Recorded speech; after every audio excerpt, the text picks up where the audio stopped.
Hello and welcome to scrapbookingstation.com. In this video, it's the card caddy.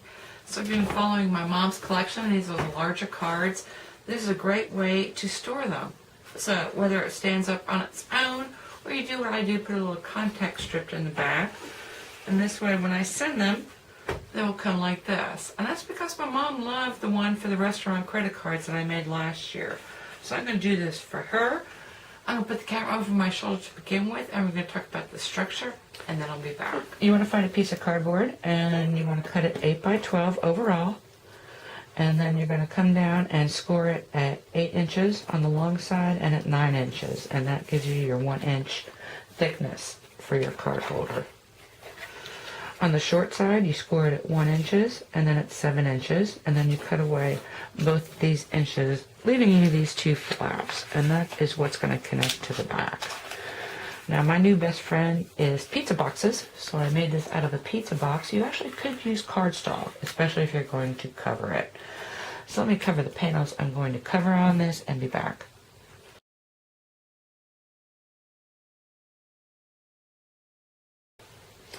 Okay, I'm back here with the finished piece, but I did want to talk to those photographs a little bit. Of course, the first was the dimensions, but the second was the only persnickety thing about this design is getting this square. And so you want to make sure you do that. I use packing tape on cardboard.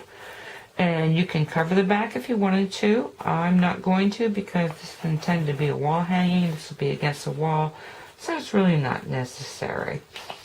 The other thing I wanted to show is when I cut these panels, well, first off, I do the measurements because these folds take up quite a bit of space. And so you want to make sure you're a little bit short, and you want to pick a pattern that's kind of go with your cardboard.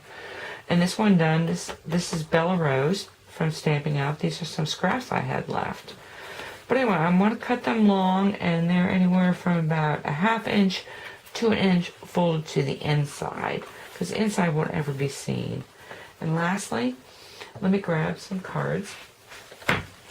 So when I stuff them in here, they're intended to be pulled out and looked at and pulled out, so you really don't want to put anything sticking up on your back panel. The other thing I wanted to mention is this back panel. If you're going to go all the way down to the bottom, you want to put that on before you actually assemble and tape the sides. Knowing my mother, everything on here is pretty simplistic, so I just got a tag, a bow, and I've made a 3-dimensional rose out of my pattern papers.